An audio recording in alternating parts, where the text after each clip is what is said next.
Welcome. My name is Mark Anthony Dubose Jr. and I was born July 4th, 1986. I'm going to say thank you for tuning in to try to figure out some more about your dog. Something I want to talk about today that I got to continue to keep on talking about, and that's the concept of exercise. Because, I don't know, I got a comment that really got in my thinking a little bit about, I think that we as human beings are very, very confused of exercise. And at the end of the day, like the point of exercise and the reasonings for exercise and just all that with that. I mean, it's not only just, I think we got to disconnect because we're looking at our own selves with what we look at as exercise. And then we're trying to like, say, put that on the dog, not realizing that the dogs are completely different than what we are as humans. But at the same end with all of this, we all have specific needs that we absolutely must satisfy or we're going to go crazy. And at the end of the day, I can say, even just person to person right now, me speaking to you, if you struggling, you feeling depressed, you stressed, you don't know, I'm going to almost say like, do some exercise. And I'm going to watch that your life is going to start to become better. And the concept of exercise is different between everyone at every stage, and the difference between different dogs and different breeds at different stages at different places in their life. Exercise is going to look completely different. So the one thing is, I think that most of us think of what exercise is like for our dogs, for instance, is taking for a walk. And that is like, at the end of the day, nothing to a dog to go for a walk. A dog just simply being on concrete, going for a walk, walking right next to your side, going for 2, 3, 5, 8, 15 miles is nothing for a dog. That's not exercise. The dog is just gonna walk. It's just gonna zone out. It's just gonna do what it's gonna do. That is not exercise in any sort of way. And I think that that's where a lot of people are stumbling, even when I use that word of get your dog out and do some exercise with it. Because it's gonna come down to what is it that that dog is needing, not what it is that you think that that dog needs. So most dogs, a simple walk is nothing. So what you do with the walk is you add extra to the walk, such as some dogs like to sniff some things. And that's what I allow this dog to do. He's walking, he's sniffing, so we can walk for 4 or 5 miles and he's totally fine. Because he's walking, he's sniffing, he's running, he's moving, he goes faster, he goes slower, he takes a break, he gets moving, he's doing a lot. This is his exercise. He's exercising his nose, he's exercising his brain, he's exercising his legs. He's doing the whole complete package here. It's not just zoning out and going for a walk and walking right next to your side. And at the same time, you need to understand what type of dog you have and what type of, like, what you need to, say, push that animal to be able to do to give it its exercise. Like my Border Collie, exercise is not taking that boy for a walk. That's meaningless. My Border Collie is meaningless for me to do this exact same thing that I'm doing with this dog out here. Allow him to sniff, allow him to go. What that dog needs is he needs to chase, he needs to stalk, he needs to just focus and dialing in on moving and gathering and being about something with that. And at the end of the day, we can use fake stuff. We can artificially make it with using different items, but animals are the key thing that the dog wants to move. So that's his exercise. If I try to bring that Border Collie out here to do this, he's gonna walk 5, 10, 15 miles. But at the end, he's still gonna have nothing that satisfied him because he's just walking. He's not doing what it is that he needs to do. He's not doing the whole complete package here. The mental game, the physical game, the emotional game, the whole makeup of the dog. And that's where I believe a lot of us are struggling because we think that, oh, I'm just gonna take the dog even just for a run. A simple run, I mean, at the end of the day, not trying to say anything about anything, but majority of people on this planet do not run. So for you to even like go for a run with your dog at the pace that you're gonna be running, that's nothing to the dog. The dog's gonna look at you like, what's going on here? Best case scenarios, get a bike so that you get that dog running 20, 25 miles an hour. Let that dog run 20 miles an hour for over 2 miles. You're gonna see a dog that is just like beyond well satisfied because now the dog is capable of being able to do what it needs to do.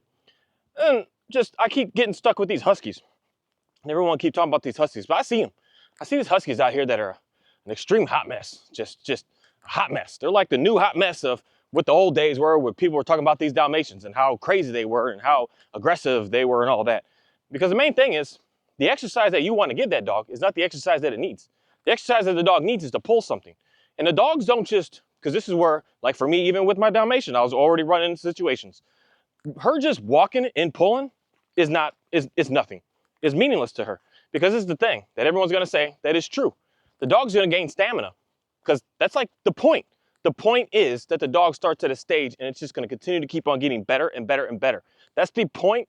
I'm just going to say straight up. That is the point of life, people. to keep getting better and better and better. Not just get to a point that we're getting worse and worse, or to the point that I could just quit and everything is going to be good to go. No, we're going to keep getting better and better and better, and we're going to keep on working more and more and more. That is what the role is of everything that's out here. It's constantly growing to keep on getting into a better place.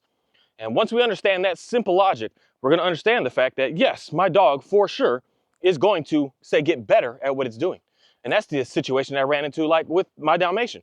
Taking her for a walk and just letting her pull, it's no longer good enough. And that's what happens to, like, even say a lot of Huskies. You take her for a walk, and that's not the purpose of what they were supposed to do. The purpose of them was to pull and to run in packs and to pull. So they're getting the community engagement, which is a good mental thing for them. They're getting the pulling aspect, which is a mental game for them. They're getting the running aspect, which is the athletic side of them. They're getting the staying on mission, because this is the hardest part that I don't think a lot of people really, your dog's pulling you and you're like, oh, it's easy to get a dog to pull. And it is not easy to get a dog to pull when you want it to pull for what you want it to do. Not if it's pulling to go smell something, that's like ridiculously easy. But for them to stay on mission to do what you are telling them to do, that is such a mental game, that they are pulling, they are running, they are paying attention, and that is how you're going to exhaust a dog. Simply just putting dog on a leash and taking it for a walk, that's not exercise to any dog at the end of the day. They all have extra needs in them that they have to do, that they have to express, or they're just going to run into a situation that you're not really getting anywhere. So when it comes down to exercise, I want people to get a little more creative with looking at your dog and understanding exactly what it is that your dog is looking for, and not thinking that, oh, I just take my dog for a walk, it's going to be a better dog. That's not true. That's not true at all. And I want everyone to really understand what I'm talking about when I say exercise. I'm not saying take your dog around the block and it's going to be good to go. It's a matter of what you're doing with your dog, taking it around the block, that the dog is going to be good to go. Because I've done this many a times, taking dogs for very long walks and making them walk at a perfect heel with me. And I'll walk them for 5-6 miles. And then they'll be exhausted. I mean, they'll be tired. And I'm like, wow, you're done. And then they'll take a 35-minute nap, and then they wake up like, okay, let's go do that again. Because they never actually got the real true exercise out. You sure got tired walking at 5 miles. You sure got tired walking at 10 miles with that dog. But the dog is just going to recover instantly because it only got the, say, physical part of it out of them, not the mental part out of them. So they're just going to continue to keep on wanting to go. And you're wondering, like, what the heck is going on here? Why isn't my dog actually, like, getting anywhere? Because you're not doing the exercise in a complete package that animal in specific that's sitting in front of you is looking for. You're doing just a part of it. And that's where you have to figure out how to be able to give more to my dog. And at the end of the day, there's no video to explain that to you. You got to go out and do it. You got to see what your dog enjoys. You got to just sit and watch your dog and figure out, what is my dog like? This is the concept of, I mean, I hate to bring baby children and humanize it like this, but you put your kids into a sport that you see that they are interested in. You see that your kid is like throwing that ball and he's like, man, he's good at that. He catch that ball, that dude be diving and getting it and picking it up, and you're like, maybe my son should play some baseball. You know, he really is getting really good with his ball. You didn't watch that boy throwing that ball and playing that ball and think, you know what? I'm gonna throw him in ballet. I think he'd be really good at that. You didn't do that. You saw something that your dog was like really good at. I mean, your kid was really good at and doing it, and you're like, okay, well, let's line that up. Let's put that together. And that's what we need to do with the dogs, is look at the dog in front of you. Don't look at my dog. This is my German Shepherd. I don't know what your German Shepherd does. My German Shepherd, he loves to smell stuff. His go-to is to smell. He'll chew on some things here and there, but his go-to is to smell. He doesn't care to move animals. He doesn't care to chase anything. As soon as I showed him that, like, to smell everything he wanted to chase, he quit that. He's like, whatever. I'd rather just hang out and I'll go catch up with it later, basically, is his attitude. That's just him. He doesn't do that. Whereas my other shepherd, mixed guy, man, he'll chase. He loves chasing stuff. He loves chasing. He loves gathering the animals. He loves doing that. And he doesn't really care to smell anything. So I got two dogs that are similar in breed that don't do two of the same thing at all. And two, I mean, they're complete opposites at the end of the day. One is so lazy, hang back, and the other one is just on the go, on the move. So I have to look at the dog that's in front of me, not what someone else's dog has, and not even what someone else's recommendation is going to say, like, this is what your dog should be able to do. Because only you know your dog. I can look at your dog and do some appointments with you and see that, you know, this is what I think, but you're the one that lives with it. You're the one that sees it all the time.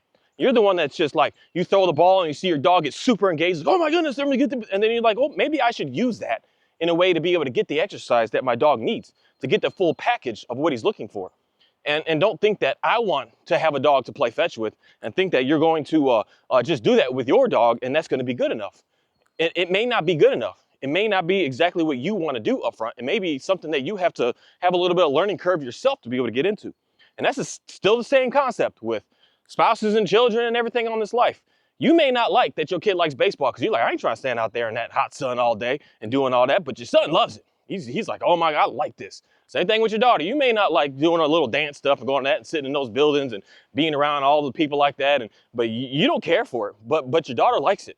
So you go out there and you make it happen.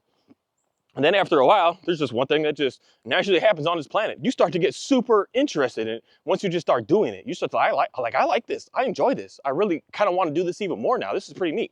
There's some extra clubs we can go to, some extra groups we can get into so that we can like do some more of this because this is really neat. And that's what starts to happen. But we have to look at the animal in our face at first to figure out what is it that this animal needs. Simply grabbing dog, grabbing leash, and taking her around the block, especially. This is the part where I'm thinking that most dogs today are getting just super jammed up, super jammed up. We're taking them around these concrete farms. All there is concrete everywhere. Concrete, artificial trees that have been planted and put there. Just no naturalism, just concrete. Big buildings, bunches of cars, just concrete. And we're thinking that we're gonna walk that dog on concrete. And majority of all neighborhoods, I don't care if you live in a neighborhood, the houses are 2-acre lots and they're far away from each other. It's all concrete, all asphalt that you're walking on. And you're thinking that you're gonna be able to get your dog satisfied on just walking it on concrete around the block 3 times. That's where you're struggling. You're struggling because that is not gonna fulfill that dog's needs at all. I don't care how many miles you walk around that neighborhood, your dog is just like, it's just going for a walk, man. It's not doing anything. It has to do more of what it needs. And that more is the part that is, I think, complicated to a whole lot of people with these dogs. We think that dog, I should just be able to have dog. I should be able to just leave dog in the living room and in the bedroom, and the dog should just stay there and it should be fine. It should be calm. But that's just not the reality of what they are. Because the main thing is we're moving fast in this world today. We're moving fast. So the dogs that we had as kids years and years ago, the world is much different today than it was 30 years ago. And a lot of us are struggling because it's almost like we don't remember what it was like. You know, I'm not that old. I'm 37 years old, about to turn 38 this year. And I remember a lot 30 years ago, even in my old neighborhood. And then I could just look around in my neighborhood where I'm at now and see the mass amount of growth that's happened in the last 10 years. 10 years, you wouldn't have no idea of where you're at coming around my area right now and seeing the new proposed things that are being built. It's being built up so much, so fast that now we have so much more that we're all on top of. And it's no longer just like openness, and it's no longer just doing more. Before, it looks like, I don't know what it is, but a lot of people feel like we don't remember what it was like before cell phones. Like, remember what it was like before grabbing your map, getting in your car and driving places with no phone on you, going to the payphone place to place. I'm not even that old, but yet I was in that. And for some reason, I still remember that. So that's why I could see a huge disconnect going on with a lot of people and your animals today, because we're moving our world fast, but we're not adapting the world fast enough for the animals. And the animals are still behind.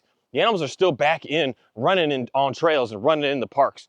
The having more open space for the dogs to be able to explore and being able to go to. Having way more open land for the dogs to just be able to hang out in. Not that we don't have the land, it's just that we love to live on top of each other. We love to get into these apartment complexes. We love to just be smothered all on top, just I can't use that term, the old military terms, but just close all on each other. We love to just do that. And the closer and closer and closer that we get to make, say, our lives easier, because now, you know, the grocery store is closer, the hospital's closer, all the stores are close, everything is nearby, but we're not realizing what we're sacrificing for the dog's sense in that. And then we're just thinking that the dog should just move along and come along and be with us. And that is just not, that is not the way that it works. That we as humans are moving faster than what the wildlife is out here that's moving. So what's considered normal is no longer normal. And we're trying to convince these animals this, like I said, new normal, where they'll adapt, they'll catch along, they'll get there. But most of, like, say, most of the dogs that are being bred, and especially, I don't know what it is, but when I really go into working, like looking at like working breed dogs, and those are the dogs that everybody likes the most because they're pretty. They are, man. They just they're pretty, and they got this attitude, they got this demeanor, they got this spunk to them, they've got this just awesomeness to them. all the way from a lab to a German Shepherd to an Australian Shepherd to a Kelpie to all these dogs. These dogs are awesome looking and they are awesome dogs. But majority of the places where these guys are and girls are breeding these dogs, they're on farms, man. They're on open land. There's rarely anybody breeding border collies in the middle of a city in a backyard. You know where those dogs are found? Like pitties, which are known more for, a lot of bully breed dogs are not like, for the most part, they're not these high energy, go, go, go, run, run, run dogs. They're hang out, man. That is a dog in most cases that you can just take for a walk right around the block and everything's good to go. And you don't have to really do too much. You grab it, the dog wants to chew on something, you grab your tug toy and you play tug with that dog, you get that dog exhausted in 10 minutes and it's like, whoa, okay, well, next part of life. But those dogs, I don't know why, just my experience, I don't really get people that have much problems with those dogs. Those dogs are, as soon as I get them to a simple walk, those dogs are usually good to go. The dogs that most people are having most of the issues with are these like border collies, these German Shepherds, these Australian Shepherds, these Malinois, I don't really see Malinois too much because people are just, at least in my area, people are kind of scared of that dog, which I appreciate. But dogs like that, like those dogs, man, what is the little ones? Like little dash hounds, little dachshunds, little Yorkies, little dogs like these. And they're dogs that are all like very high energy working dogs. And we're gonna go to the breeder to pick this dog up in a farm, and then we're gonna take this dog into our neighborhood. And that's already like, you should be like, maybe I'm not doing right now, like with this that's going on. Maybe I should rethink what's happening if I'm trying to get a dog removed from a natural environment and bringing it into an artificial environment. And that's where our exercise is getting really messed up. That's where you're thinking, oh, I'll just take it for a walk. My neighbor takes his dog for a walk and it's fine. So I'm just gonna take mine for a walk, and realizing that is nothing, absolutely nothing to the dogs. That is not gonna provide them any sort of real exercise. And it's the same with us as humans. Not all of us exercise the same way. Some of us are, you go for a walk and you're satisfied. Some people, a walk is pretty much nothing. And that's like where I come again with that whole stamina part.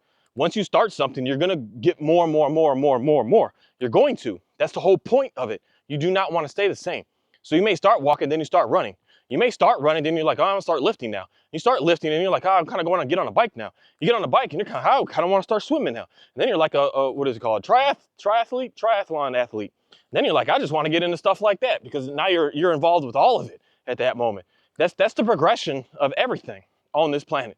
And once we really understand that, then we're going to start to really see our dogs get into a better place.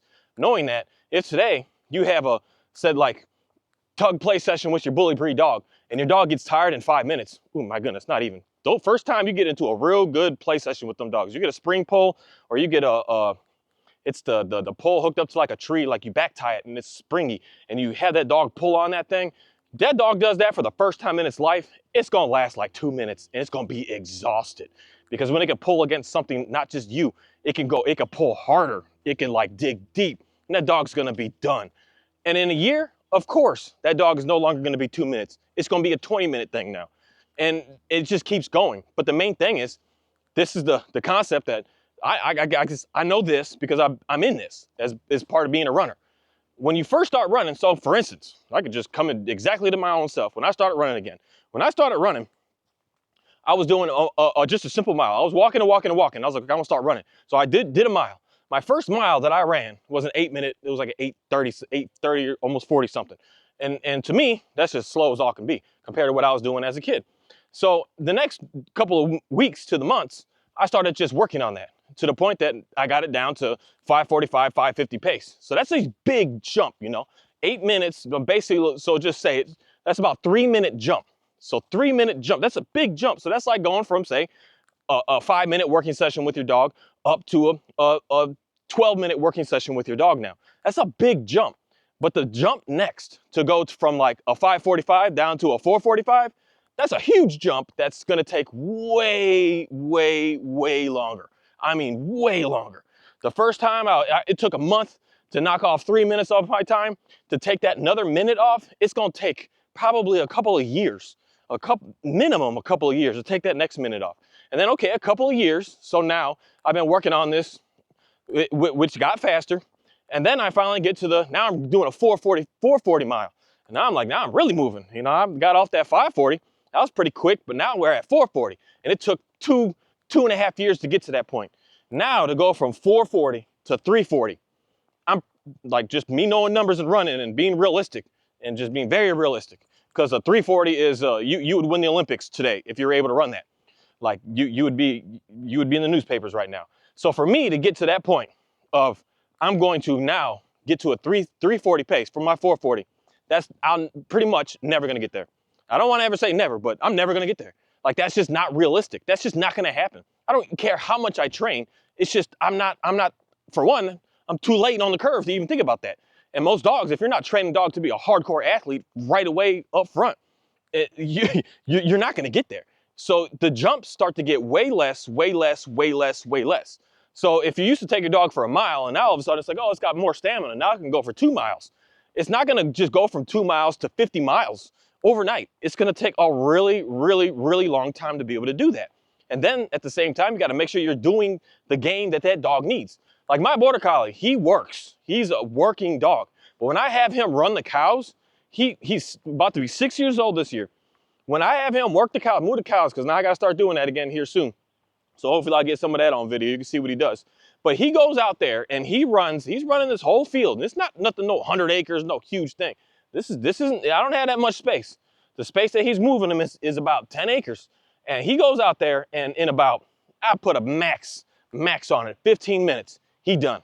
And he's been doing that so much, 15 minutes. And I've been doing this for years and years, and he's done. I mean, he's done. He's like, I don't even want to get the cows tomorrow, man.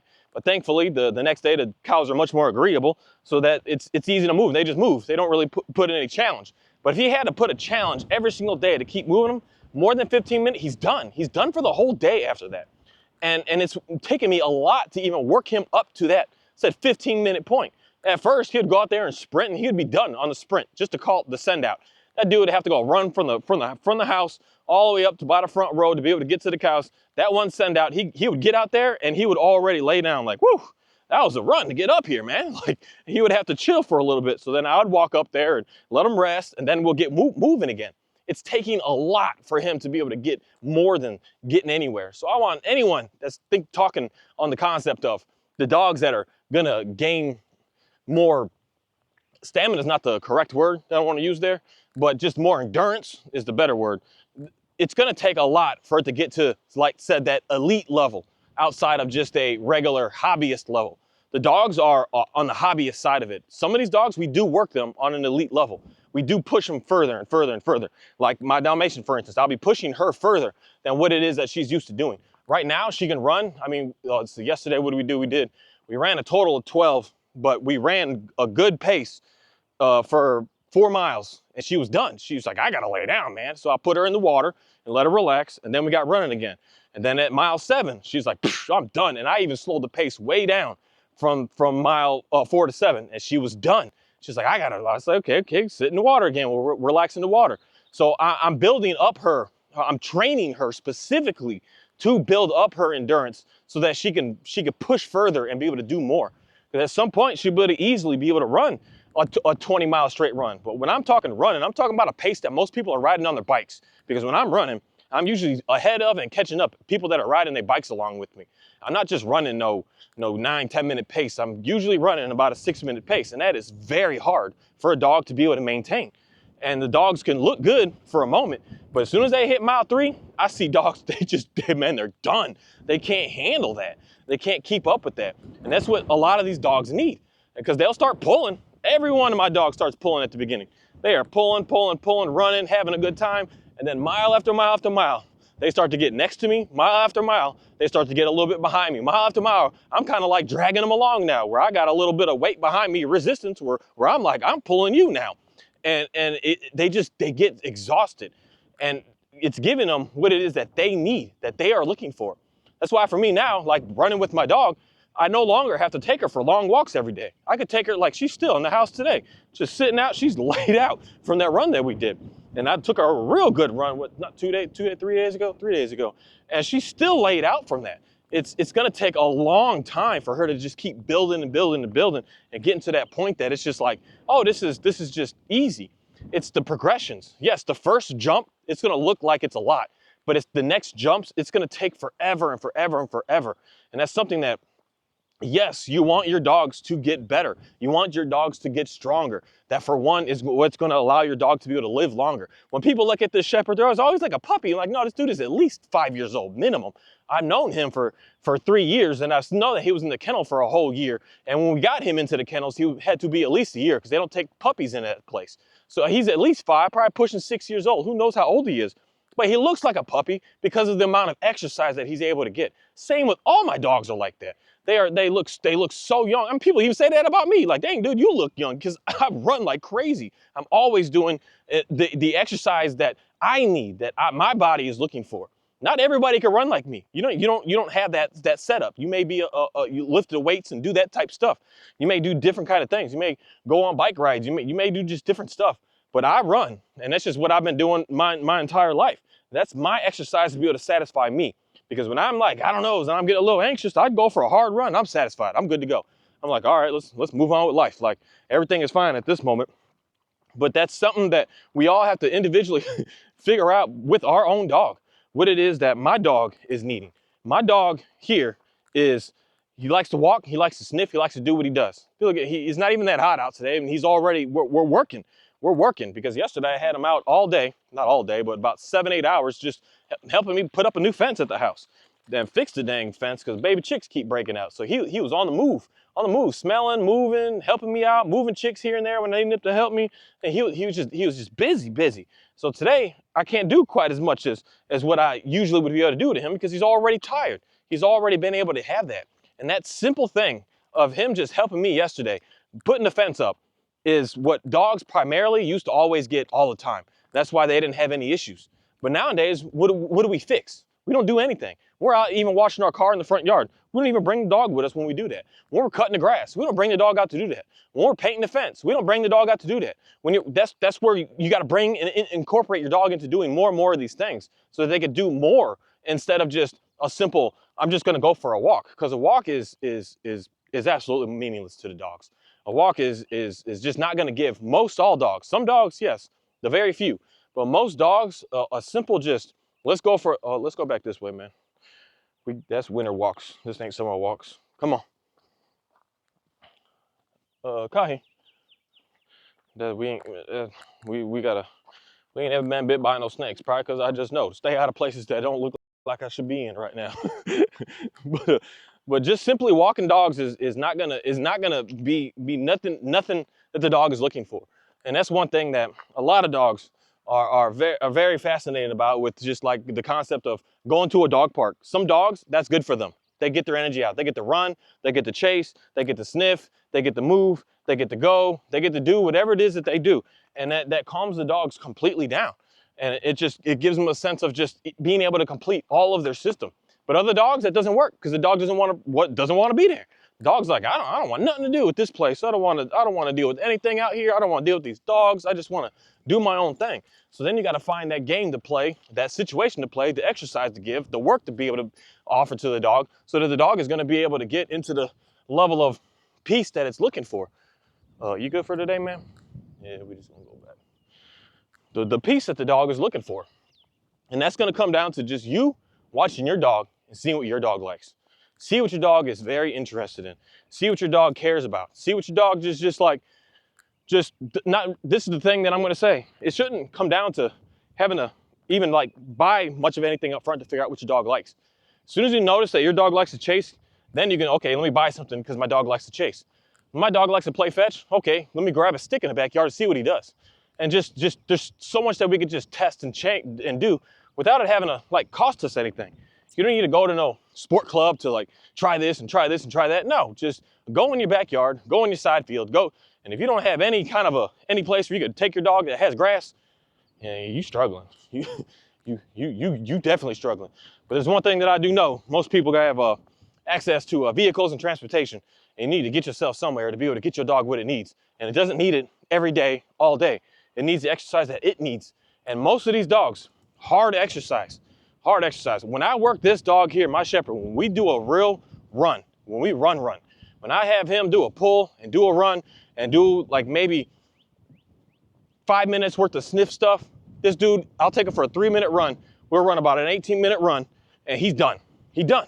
He looking back at me like almost, can you carry me back? Like, I don't even want to, because he doesn't smell anymore.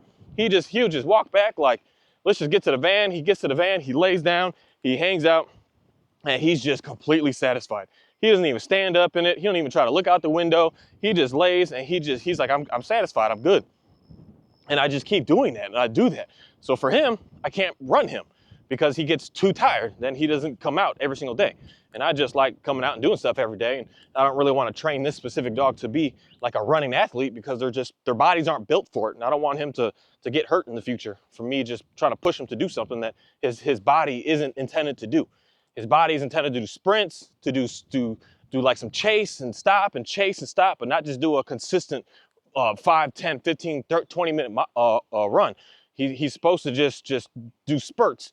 So I don't want to push him any further than that. I just want him to be able to, at the end of the day, enjoy his life. And he's only got like maybe, hopefully 15, but more than likely like 10, 12 years to go. So I want him to be able to enjoy all of that and not be in a sense of like in pain and agony. So I have to do what this dog needs. If I was like, that's why I got a Dalmatian, because I want a dog that can run and be able to do more. If I want to do more, then I'll get a dog to be able to do that with. But the main thing is, my problems are the opposites of most people's problems. I'm trying to figure out how to get my Border Collie to work more. And you're trying to figure out how to get your Border Collie to work less. I'm trying to find a dog to run more. And you're trying to find one to run less. So that's where it's a fascinating thing for me to be in, to be able to see like how to actually get these dogs to be in a good place, because I'm pushing them. I'm pushing these animals. I'm seeing what they're capable of. And by me pushing these animals and see what they're capable of and seeing that they're basically like straight up, in my opinion, with what I see, falling short with what I really want. That's why when I see guys working their animals on their farms, they usually have like 3, 4, 5, 6, 8 Border Collies. And I got one, and I'm expecting one to be able to do the work of what 5 are supposed to be doing. So for me, I'm like, I see the extreme limitations where I'm like, man, these dogs, they're not nearly as athletic as I'm wanting it to be. Like, I can literally outrun all of my dogs. Every single one of them, I can outrun every single one so far. I've yet to have a dog that I'm not able to outrun. And in reality, most all I'm going to run into that case unless I start training that dog to be able to do what it is that I want it to do. Because I'm not doing no walking pace. I'm making the dogs run. I'm running them like we're riding bikes. And that gets dogs exhausted. And that's something that, by me pushing these dogs to try to like find their limits, it lets me see it's not that much, people. It's not much to give these dogs a true sense of exercise every day that's going to absolutely fulfill all of their needs. And that comes down to finding what your dog needs. My dog here, he likes to sniff. He likes to walk. He likes to run. He likes to just, mainly, he likes to walk the most. And he likes to walk and sniff because he don't want to miss that sniff spot. Because sometimes he'll be running. It's so funny. But he got to put the brakes on. And sometimes he roll. But he running, he's, I want to smell that. And then he stops and he's trying to get back and double back. So he don't want to miss the sniffs. And that's for him. He's satisfied doing this. This dog is extremely agreeable because I take him for a simple walk every day. And most days I can't walk him every day because he gets too tired. And then he's too tired. And then he kind of gives a protest in a different kind of way. In a way of just like, well, for me, the main protest is like today, he won't pull. I put him on his leash to get him on his harness, to get him to do a controlled pull. And he's like, nope, nope. And he just walks right next to me.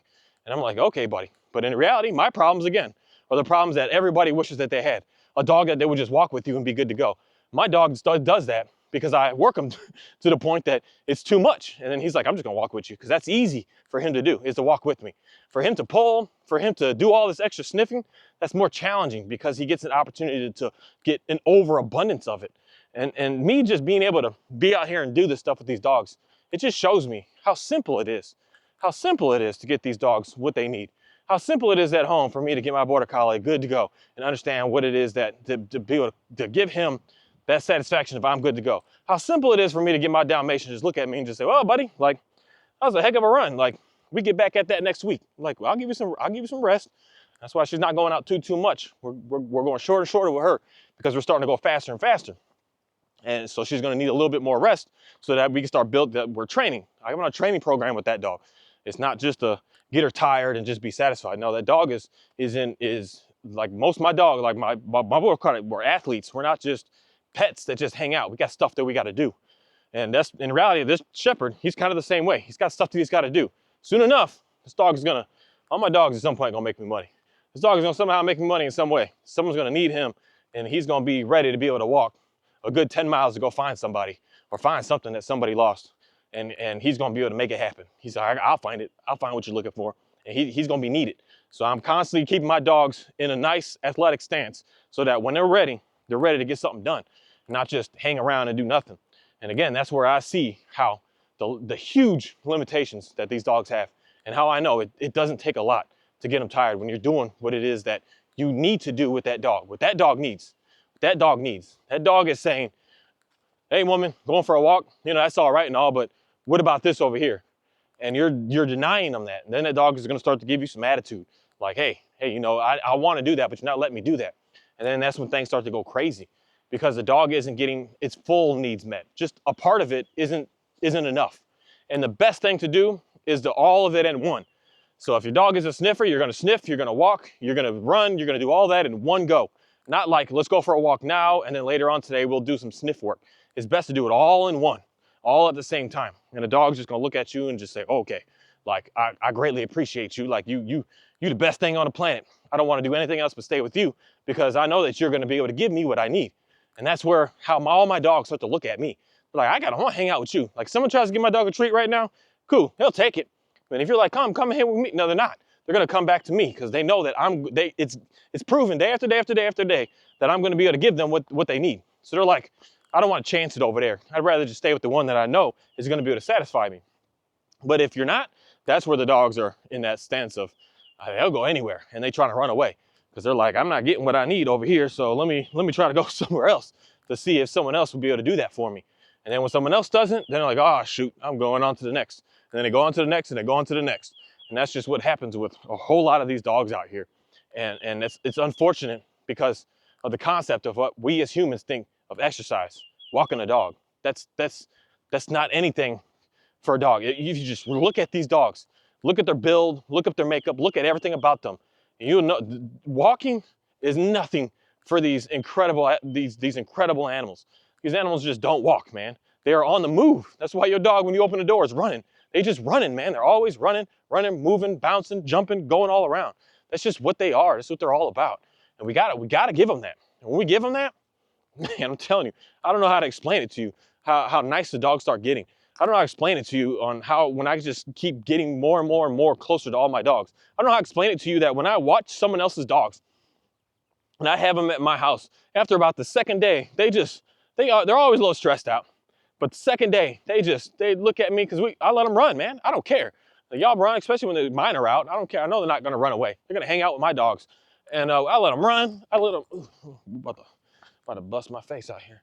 I let them run, I let them chase, I let them do whatever they want. I let them bark at the chicks, I let them bark at the cows. I don't care. I let y'all do what dogs are supposed to do. And those dogs, they don't want to go back home. And they hang out and they relax and they're just super chill because they're able to do what is it they want it to do.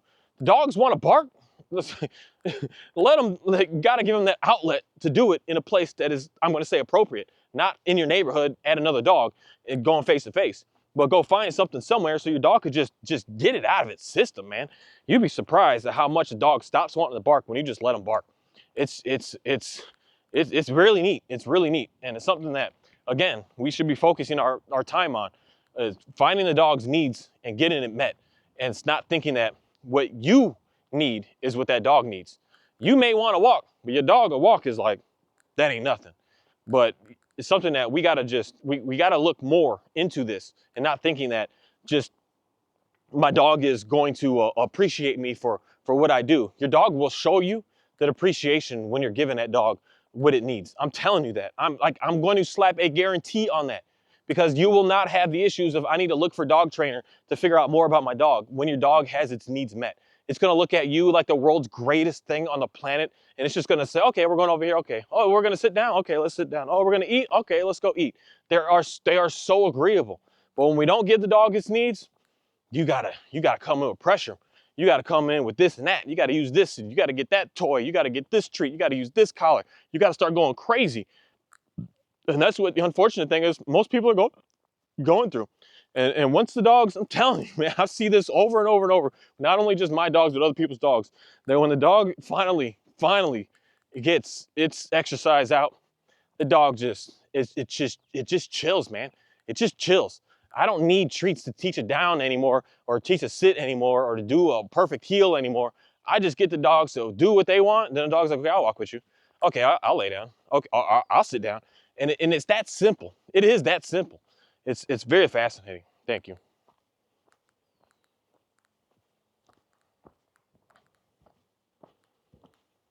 I don't know what it is that things have gotten so complicated out here that we're getting disconnected from nature, that we're moving closer, and not only just close to each other, but on top of each other at this moment, where we're smothering ourselves on top of each other. We're not really understanding the desire, the need for us as humans to be in something that you continuously see everywhere I go in my videos. Even the places that I go that are concrete and just like I'm still smothered by trees. I'm still smothered by nature, by birds, by the world. And there's something that is just extremely powerful about that. And the more that I would remove myself from it, the more disconnected I felt from this world. And that's the whole thing that I've seen with just some silly dogs that have gotten me back into the world. And they're showing me that that is what they also need.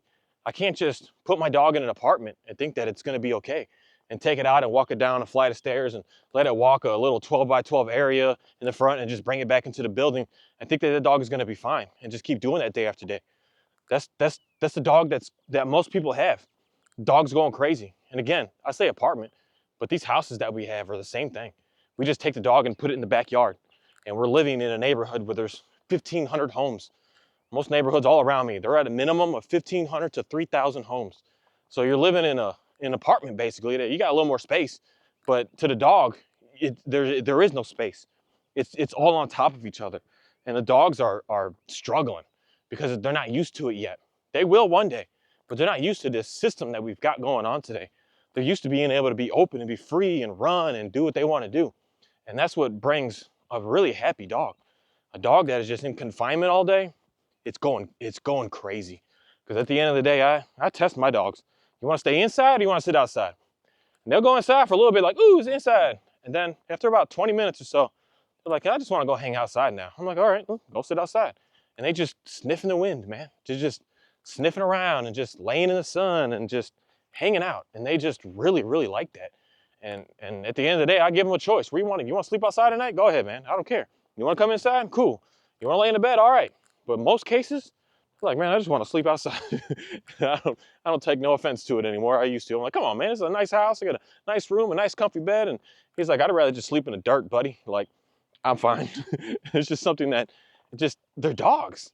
And we're trying to treat them like they're not anymore. And I'd hope that somebody would just come back to appreciate the dog for being a dog, and realize that the dog has dogness that it's got to do. And when you do get the dogness out of the dog is going to do whatever you want. Thank you.